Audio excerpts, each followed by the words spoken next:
Ustoz, Hanbaliy mazhabida ikki sajda orasida Robbighfirli deb aytish vojibmi? Bu hukm uchun boshqa dalillar mavjudmi? Bismillah, alhamdulillah, vahda, salatu vassalamu ala man la nabiyya ba'da, amma ba'd. Hop, ikki sajda orasida Robbighfirli, ey Alloh, gunohlarimni kechgin deb so'rash bu sunnatda sobit bo'lgan. Huzayfa radhiyallohu anhu aytadilarki, anna nabiy sallallohu alayhi vasallam kana yaqulu bayna as-sajdatayn Robbighfirli. Imom Nasoiy rivoyat qilganlar. Hadis sahih. Ya'ni Huzayfa radhiyallohu anhu aytadilarki, Rasululloh sallallohu alayhi vasallam ikki sajda orasida Robbighfirli deb aytardilar dedi. Xo'p, mana bu Rasululloh sallallohu alayhi vasallamning fe'llari. Imom Tirmiziyning sunanlarida Allohummaghfirli varhamni vajburni va'afini warzuqni warfa'ni degan duo ham kelgan. Bu ham sahih hadis.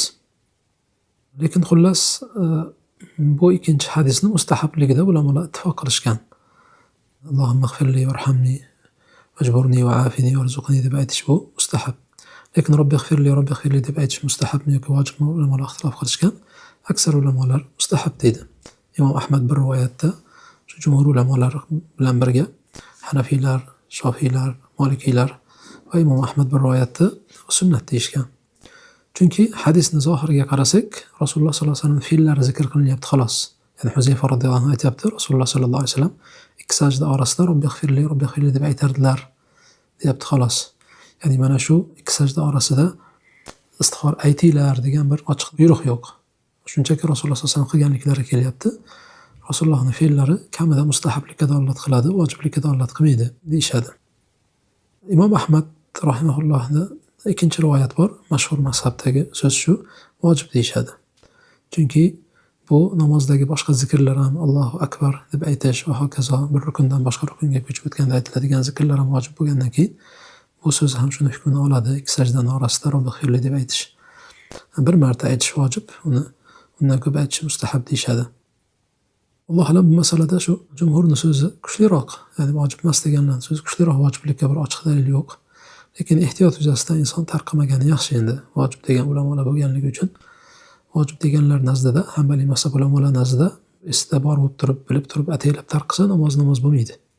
Shuning uchun inson xilofdan chiqib ehtiyot yuzasidan ba'zi shuni aytgani yaxshi, lekin kimdir shuni ikki sajda orasida aytmagan ekanman, yoki shu paytgacha bilmagan ekanman desa, o'sha namozni qaytargan deyilmaydi. Inshaalloh jumhur ulamolarning so'zi kuchli bu masalada, ya'ni vojib emas degan ulamolarning so'zi. Shu yerda yana bir eslatib o'tmoqchiman. Huzayfa radhiyallohu anhuning hadisida Robbighfirli deb ikki marta aytganligi kelgan. Rasululloh sallallohu alayhi vasallam ikki sajdaning orasida Robbighfirli deb aytardi deb. Shu ikki marta aytish sunnat deb o'ylaydi ba'zilar. Yo'q, bu ikki marta aytish sunnat emas.